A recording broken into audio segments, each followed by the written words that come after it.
नमस्कार दोस्तों, हमारे चैनल पांडे सनातनी में आपका स्वागत है। जय श्री कृष्ण, राधे राधे, हर हर महादेव। दोस्तों, आज हम सुनेंगे बृहस्पतिवार व्रत कथा। आइए श्रवण करते हैं बृहस्पतिवार की पौराणिक कथा।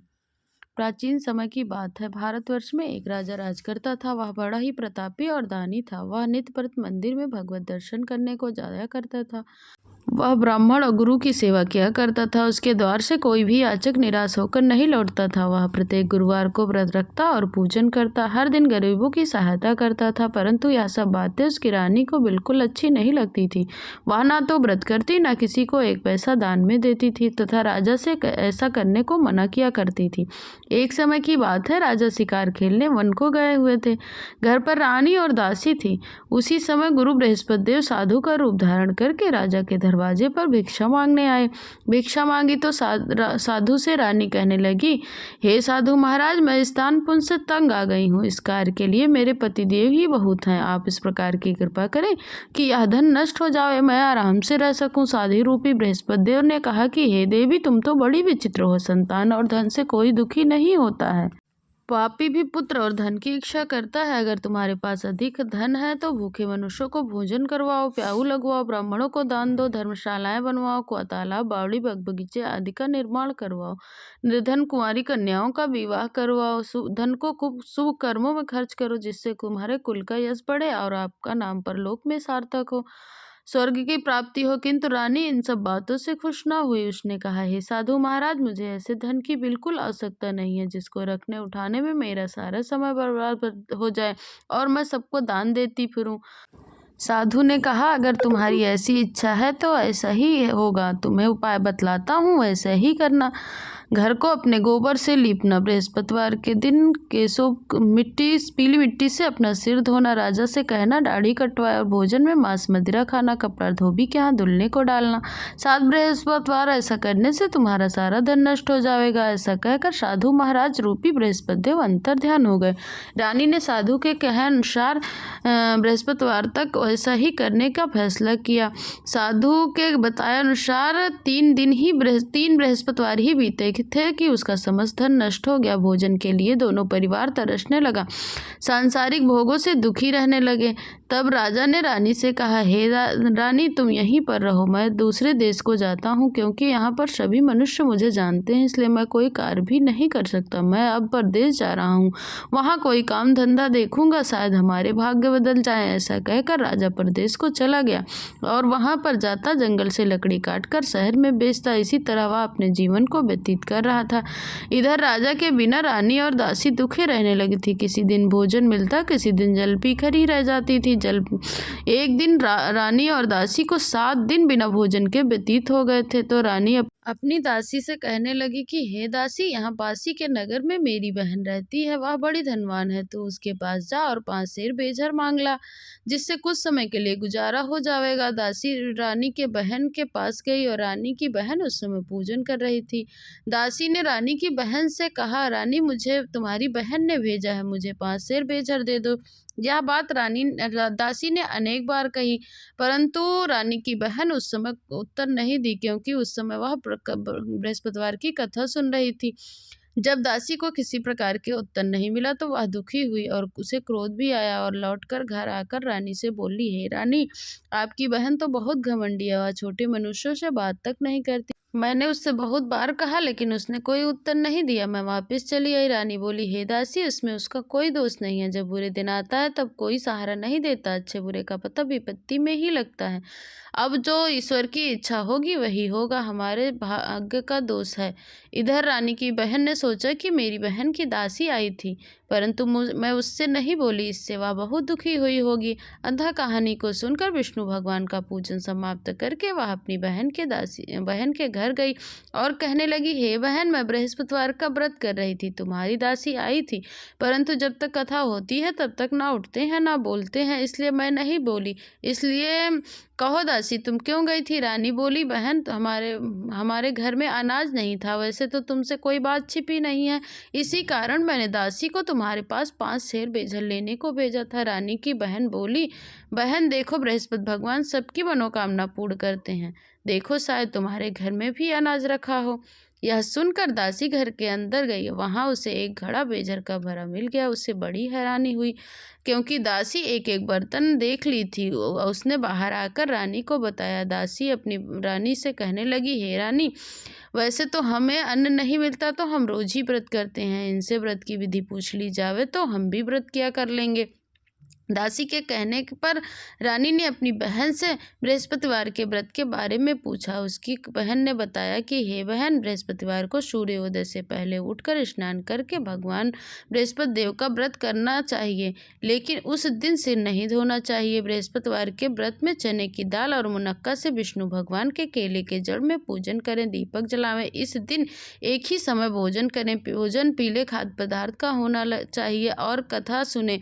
ऐसा करने से गुरु भगवान प्रसन्न होते हैं, अन्न पुत्र धन देते हैं, मनोकामनाओं को पूर्ण करते हैं। व्रत और पूजन की विधि बताकर रानी की बहन अपने घर लौट आई। रानी और दासी दोनों ने निश्चय किया कि बृहस्पतिवार के दिन बृहस्पति देव का भगवान की पूजा जरूर करेंगे। 7 दिन बाद जब बृहस्पतिवार आया तो उन्होंने व्रत रखा। घुड़सवार में जाकर चना गुड़ बिल्लाई और उसकी दाल से केले के जड़ में पूजन किया। अब पीला भोजन कहाँ से आए? दोनों बड़े दुखी थे, परंतु उन्होंने व्रत किया था, इस कारण बृहस्पति देव भगवान प्रसन्न थे। एक साधारण व्यक्ति के रूप में 2 थालों में सुंदर पीला भोजन देकर और दासी को बोले, हे दासी, यह तुम्हारे और रानी के लिए भोजन है, तुम दोनों कर लेना। दासी भोजन पाकर बड़ी प्रसन्न हुई और रानी से बोली, चलो रानी जी, भोजन कर लो। रानी को भोजन के बारे में कुछ भी मालूम नहीं था, इसलिए वह दासी से बोली, तू ही जा, तू ही भोजन कर, क्योंकि तू हमारी व्यर्थ में हंसी उड़ाती है। तब दासी बोली, रानी, एक व्यक्ति हमें भोजन देकर गए हैं। तब रानी कहने लगी, वह भोजन तेरे लिए ही देकर गए हैं, तू ही जाकर भोजन कर। दासी ने कहा, वह हम दोनों के लिए 2 थालों में भोजन दे के गए हैं, इसलिए मैं और आप दोनों ही साथ साथ भोजन करेंगे। फिर दोनों ने गुरु भगवान को नमस्कार कर भोजन प्रारंभ किया। उसके बाद प्रत्येक गुरुवार को व्रत करने लगी और पूजन करने लगी। बृहस्पति भगवान की कृपा से उनके पास फिर से धन हुआ, परंतु रानी फिर उसी प्रकार आलस करने लगी। तब दासी बोली, देखो रानी, तुम पहले भी इसी प्रकार आलस करती थी, तुम्हें धन को रखने उठाने में कष्ट होता था, इसी कारण सब धन नष्ट हो गया। अब गुरु भगवान की कृपा से हमें यह धन मिला है तो तुम्हें फिर से आलस होता है। बड़ी मुसीबतों के बाद हमने यह धन पाया है, इसलिए हमें दान पुण्य करना चाहिए। भूखे मनुष्यों को भोजन करवाओ, प्याऊ लगवाओ, ब्राह्मणों को दान दो, कुआं, तालाब, बावड़ी, बाग बगीचे आदि का निर्माण करवाओ, मंदिर पाठशाला बनवा कर दान दो, कुंवारी कन्याओं का विवाह करवाओ, धन को शुभ कार्यों में खर्च करो, जिससे तुम्हारे कुल का यश बढ़े और स्वर्ग की प्राप्ति हो, पितर भी प्रसन्न हो। दासी की बात मानकर रानी ने इस प्रकार के कर्म करने प्रारंभ किए तो काफी यश फैलने लगा। एक दिन रानी और दासी आपस में विचार करने लगे कि न जाने राजा किस प्रकार से होंगे, उनकी कोई खोज खबर भी नहीं है। उन्होंने बृहस्पति देव से प्रार्थना की और तब भगवान ने रात्रि में राजा के स्वप्न में कहा, हे राजा, उठ, तेरी रानी तुझको याद करती है, अपने देश को लौट जा। राजा प्रातःकाल उठकर जंगल में लकड़ियां काटकर लाने के लिए जंगल की ओर चल पड़ा। जंगल से गुजरते हुए वो सोचने लगा, रानी की गलती से हमें कितना दुख भोगना पड़ा था। राजपाट छोड़कर उसे जंगल में आकर रहना पड़ा था, जंगल से लकड़ियां काटकर उन्हें बेचकर गुजारा करना पड़ा था। उसी समय उस जंगल में बृहस्पति देव एक साधु का रूप धारण करके आ गए और राजा के पास आकर बोले, हे लकड़हारे, तुम इस सुनसान जंगल में किस चिंता में बैठे हो, मुझको बतलाओ। यह सुनकर राजा के नेत्रों में आंसू आ गया और साधु की वंदना करके बोला, हे प्रभु, आप तो सब कुछ जानने वाले हो। ऐसा कहकर राजा ने साधु को अपनी संपूर्ण कहानी सुना दी। महात्मा तो दयालु होते ही हैं।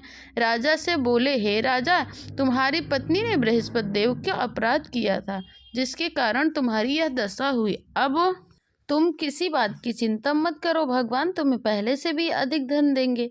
तुम्हें देखो, तुम्हारी पत्नी बृहस्पतिवार का व्रत करना प्रारंभ कर दी है। अब तुम भी बृहस्पतिवार का व्रत करके चने की दाल और गुड़ को जल के लोटे में डालकर केले के जड़ में पूजन करो, फिर कथा कहो और सुनो, भगवान तुम्हारी सभी मनोकामनाओं को पूर्ण करेगा। साधु को प्रसन्न देखकर राजा बोला, हे प्रभु, मुझे लकड़ी बेचकर इतना पैसा नहीं मिलता है जिससे मैं भोजन के उपरांत मैं कुछ बचा सकूं। मैंने रात्रि में अपनी रानी को व्याकुल देखा है, मेरे पास कोई ऐसा साधन नहीं है जिससे उसका समाचार मंगा सकूं। मैं बृहस्पतिवार की कौन सी कहानी कहूँ, यह बात मुझको मालूम नहीं है। साधु ने कहा, हे राजा, तुम किसी बात की चिंता मत करो। बृहस्पतिवार के दिन तुम रोजाना की तरह लकड़ियां लेकर शहर में बेचने जाओ। तुम्हें रोज से दुगना धन प्राप्त होगा, इसलिए तुम भली भात भोजन भी कर लोगे, बृहस्पति देव का सामान भी आ जाएगा। बृहस्पति देव की कथा निम्न प्रकार है। प्राचीन काल में एक बहुत निर्धन ब्राह्मण था। उसकी कोई संतान नहीं थी। वह नित्य व्रत पूजा पाठ करता था, परंतु उसकी पत्नी बहुत मलिनता के साथ रहती थी। वह ना तो स्नान करती थी, ना किसी देवता का पूजन करती थी। प्रातः काल उठते ही सर्वप्रथम भोजन करती थी, बाद में कोई अन्य कार्य करती थी। ब्राह्मण देवता बहुत दुखी थे, परंतु वो अपनी पत्नी को बहुत समझाते, पर उसका कोई परिणाम ना निकला। भगवान की कृपा से ब्राह्मण की पत्नी की एक कन्या उत्पन्न हुई। वह कन्या अपने पिता के घर में बड़ी होने लगी। वह बालिका प्रातः स्नान करके भगवान विष्णु का पूजन करती थी। वह बचपन से ही बृहस्पतिवार का व्रत करने लगी थी। पूजा पाठ करके स्कूल जाती और मुट्ठी में जौ भर कर ले जाती पाठशाला जाने के मार्ग में डालती जाती थी। वही जौ सोने के हो जाते थे तो लौटते समय उनको बीनकर अपने घर ले आती थी। एक दिन वह बालिका सोने के जौ को फटक कर साफ कर रही थी। तभी उसकी माँ ने देख लिया और कहा, हे बेटी, सोने के जौ को फटकने के लिए सोने का सूप होना चाहिए। दूसरे दिन गुरुवार था। उस कन्या ने व्रत रखा और बृहस्पति देव से प्रार्थना करके कहा, हे प्रभु, यदि मैंने सच्चे मन से आपकी पूजा की हो तो मुझे सोने का सूप दे दो। बृहस्पति देव ने उसकी प्रार्थना स्वीकार कर ली। वह पाठशाला जाते हुए जौ को फैलाती हुई जाने लगी। पाठशाला से लौटकर जब जौ को बीन रही थी तो उसे बृहस्पति देव की कृपा से सोने का सूप मिला। उसे वह घर ले आई और जौ साफ करने लगी, परंतु उसकी माँ का वही ढंग रहा। एक दिन की बात है, वह कन्या सोने के जौ सूप में सोने के जौ साफ कर रही थी। उस समय उस नगर का राजकुमार वहां से होकर निकला। कन्या और उसके कार्य को देखकर मोहित हो गया। राजमहल में आकर भोजन तथा जल त्याग दिया और उदास होकर लेट गया। राजा को जब इस प्रकार राजकुमार द्वारा अन्न जल त्यागने का समाचार मिला तो अपने मंत्रियों के साथ पुत्र के पास आए और बोले, हे बेटा, तुम्हें किस बात का कष्ट है? किसी ने तुम्हारा अपमान किया है अथवा कोई अन्य कारण है? मुझे बताओ, मैं वही कार्य करूंगा जिससे तुम्हें प्रसन्नता हो। तब राजकुमार ने अपने पिता की बातें सुनी और बोला, मुझे आपकी कृपा से कोई दुख नहीं है। किसी ने मेरा अपमान भी नहीं किया है, परंतु मैं उस लड़की के साथ विवाह करना चाहता हूँ जो सोने के सूप में जौ साफ कर रही थी। यह सुनकर राजा आश्चर्य में पड़ गया और बोला, हे बेटा, इस प्रकार की कन्या का पता तुम ही लगाओ। मैं उसके साथ तुम्हारा विवाह अवश्य ही करवा दूंगा। राजकुमार ने राजा को उसकी लड़की के घर का पता बतलाया। मंत्री उस लड़के के घर गए और राजा का आदेश ब्राह्मण को सुनाया। कुछ दिन बाद ब्राह्मण की कन्या का विवाह राजकुमार के साथ संपन्न हो गया। कन्या के घर से जाते ही ब्राह्मण देवता के घर में पहले की भांति गरीबी का वास हो गया। अब भोजन के लिए भी अन्न बड़ी मुश्किल से मिलता था। एक दिन दुखी होकर ब्राह्मण अपनी कन्या से मिलने के लिए गया। बेटी ने पिता की दुखी अवस्था को देखा और अपनी माँ का हाल पूछा। ब्राह्मण देवता ने सभी हाल सुनाया।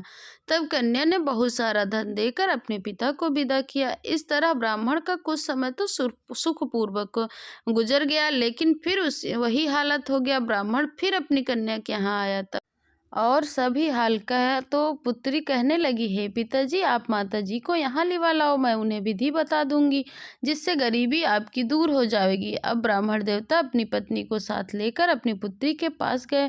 महल में पहुंचे तो पुत्री अपनी माँ को समझाने लगी, हे माँ, तुम प्रातःकाल उठकर प्रथम स्नान करके विष्णु भगवान का पूजन करो, सब दरिद्रता दूर हो जाएगी। परंतु उसकी माँ ने उसकी एक भी बात नहीं मानी। वह प्रातःकाल उठकर अपने पुत्री और बच्चों के जूठन को खा लिया। एक दिन उसकी पुत्री को बहुत गुस्सा आया। उसने एक रात को सारा सामान कमरे में से निकाला और अपनी माँ को उस कोठरी में बंद कर दिया। प्रातःकाल उसमें से निकाला, स्नान आदि करवाया, पूजा पाठ करवाया तो उसकी माँ की बुद्धि ठीक होने लगी। इसके बाद वह नियम से पूजा पाठ करने लगी, प्रत्येक बृहस्पतिवार को व्रत करने लगी। इस व्रत के प्रभाव से उसकी माँ बहुत धनवान हो गई और बृहस्पति देव के प्रभाव से स्वर्ग को प्राप्त हुए और ब्राह्मण भी सुखपूर्वक इस लोक से सुख भोग कर स्वर्ग को प्राप्त हुआ। इस तरह कहानी कहकर साधु महाराज वहां से लोप हो गए। धीरे धीरे समय बीतता गया। बृहस्पतिवार का दिन आया। राजा जंगल से लकड़ी काटकर शहर में बेचने गया। उसे उस दिन से अधिक पैसा मिला। राजा ने गुड़ चना आदि लाकर बृहस्पतिवार का पूजन किया। उसके सभी कलेश दूर हो गए। अगला गुरुवार जब आया तो बृहस्पतिवार का व्रत करना भूल गया। इसी कारण बृहस्पति भगवान नाराज हो गए। उस दिन उसे नगर के राजा ने विशाल यज्ञ का आयोजन कर रखा था। उसने समस्त राज्य में घोषणा करवा दी थी कि कोई भी मनुष्य अपने घर में भोजन न बनावे, न आग जलावे, मेरे घर में भोजन करने आवे। जो इस आज्ञा को नहीं मानेगा उसे फांसी की सजा दी जाएगी।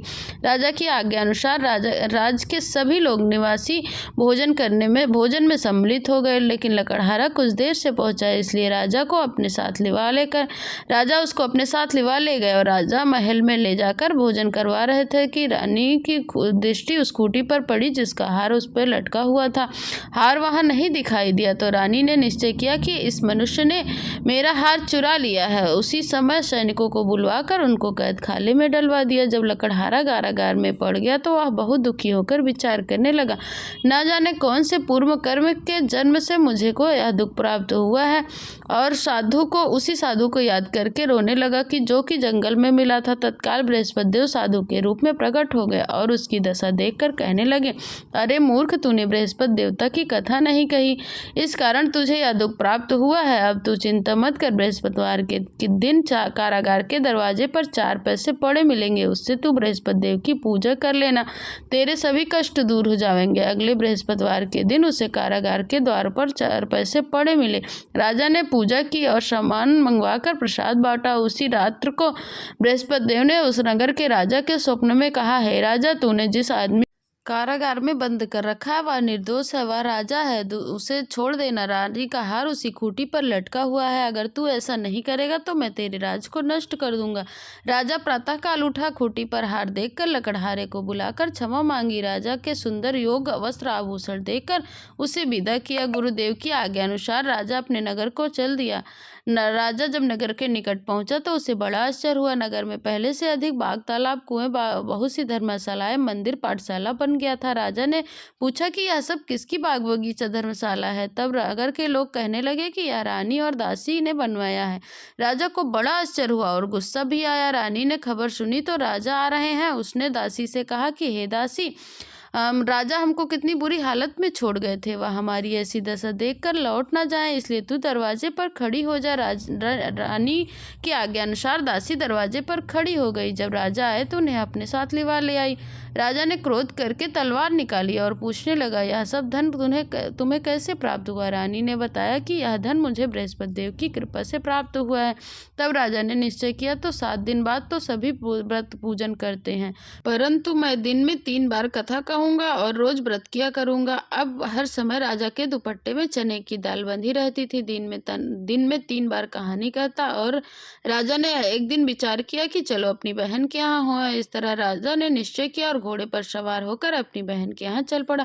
रास्ते में उसने देखा कि कुछ आदमी एक मुर्दे को लिए जा रहे हैं। उन्हें रोककर राजा कहने लगा, अरे भाइयों, मेरी बृहस्पतिवार की कथा सुन लो। वह बोला, लो, हमारा तो आदमी मर गया है, इसको अपनी कथा की पड़ी है। परंतु कुछ आदमी बोले, अच्छा कहो, मैं तुम्हारी कथा भी सुनूंगा। राजा ने दाल निकाली, कथा कहनी शुरू कर दी। जब कथा आधी हुई तो मुर्दा हिलने लग गया। जब कथा समाप्त हुई तो वह राम राम कहकर खड़ा हो गया। उसे चलते समय आगे एक किसान खेत में हल चलाता हुआ मिला। राजा ने उससे बोला, अरे भैया, तुम मेरी बृहस्पतिवार की कथा सुन लो। किसान बोला, जब तक मैं तेरी कथा सुनूंगा तब तक 4 अरिया जोत लूंगा, जा अपनी कथा किसी और को सुनाना। राजा आगे चलने लगा। राजा के हटते ही बैल पछाड़ खाकर गिर गया। किसान के पेट में जोर का दर्द भी होने लगा। उसी समय उसकी माँ रोटी लेकर आई थी। उसने जब यह देखा तो अपने पुत्र से सभी हाल पूछा और बेटे ने सभी हाल कह दिया। बुढ़िया दौड़ी दौड़ी उस घुड़सवार के पास गई और बोली, मैं तेरी कथा सुनूंगी, तू अपनी कथा मेरे खेत पर चलकर सुना। और राजा ने लौटकर बुढ़िया के खेत पर जाकर कथा सुनाई, जिसको सुनते ही बैल खड़े हो गए और किसान के पेट का दर्द भी ठीक हो गया। अब राजा अपनी बहन के घर पहुंचा तो बहन ने खूब मेहमानी की। दूसरे दिन प्रातःकाल राजा जागा तो देखने लगा कि सब लोग भोजन कर रहे हैं। राजा ने अपनी बहन से पूछा, क्या कोई ऐसा मनुष्य है जिसने भोजन नहीं किया हो? बहन बोली, यहाँ तो ऐसा देश है जहाँ लोग भोजन पहले करते हैं, बाद में कोई अन्य कार्य करते हैं। बहन बोली, अगर कोई पड़ोस में है तो मैं देख आती हूँ। ऐसा कहकर बहन देखने चली गई, परंतु उसे कोई ऐसा व्यक्ति नहीं मिला जिसने अभी तक भोजन न किया हो। फिर वह एक कुम्हार के घर गई जिसका लड़का बीमार था। उससे पता चला कि उसके यहाँ किसी ने 3 दिन से भोजन नहीं किया है। रानी ने अपने भाई की कथा सुनने के लिए कुम्हार से कहा तो वह तैयार हो गया। तब राजा ने जाकर बृहस्पति देव की कथा सुनाई, जिसको सुनकर उसका लड़का ठीक हो गया। अब तो राजा की बड़ी प्रशंसा होने लगी। एक दिन राजा ने अपनी बहन से कहा, बहन मैं अपने घर को जाऊँगा, तुम भी तैयार हो जाओ। राजा की बहन ने अपनी सास से पूछा अपने भाई के यहाँ जाने के लिए। सास बोली, हाँ चली जा, परंतु लड़के को मत ले जाना क्योंकि तेरे भाई के कोई संतान नहीं है। बहन ने जब यह बात भाई से कही, मैं तो चलूंगी परंतु कोई बालक नहीं जाओगे। तो भैया बोला कि जब कोई बालक नहीं जाओगे तो तुम ही चलकर क्या करोगी। बड़े दुखी मन से राजा अपने नगर को लौट आया। राजा ने अपनी रानी से कहा, हम निसंतान हैं, इसलिए हमारा घर आना कोई पसंद नहीं करता है, हम निर्वंशी राजा हैं। ऐसा कहकर बिना भोजन आदि करके वह सैया पर लेट गया। रानी बोली, हे प्रभु, बृहस्पति देव ने हमें सब कुछ दिया, हमें संतान भी अवश्य देंगे। उसी रात बृहस्पति देव ने राजा के स्वप्न में कहा, उठ राजा, सभी सोच को त्याग दे, तेरी रानी गर्भ से है। राजा को यह जब जानकारी मिली तो वह उससे बड़ी प्रसन्नता हुई। 9वें महीने उसके गर्भ से एक सुंदर पुत्र पैदा हुआ। तब राजा अपनी बहन को शुभ समाचार सुना दिया और खुशी होकर बधाई लेकर उसकी बहन उसके घर आई। तब रानी ने कहा, घोड़ा चढ़कर तो आई नहीं, गधा चढ़ी आई हो। राजा की बहन ने बोली, भाभी मैं इस प्रकार ना कहती तो तुम्हें औलाद कैसे मिलती। बृहस्पति देव ऐसे ही हैं, जैसे जिसकी मनोकामनाएं होती हैं सो उसको सभी को पूर्ण करते हैं। बृहस्पति देव भगवान जरूर पूर्ण करते हैं। जो सद्भावना पूर्वक बृहस्पति का व्रत रखता है, कथा पढ़ता है और दूसरों को सुनाता है, बृहस्पति देव उसकी सभी मनोकामनाओं को पूर्ण करते हैं। बृहस्पति देव सदैव उसकी रक्षा करते हैं। ओम नमो नारायण वासुदेवाय नमः। ओम बृहस्पति देवाय नमः। विष्णु देवाय नमः। लक्ष्मी माता की जय।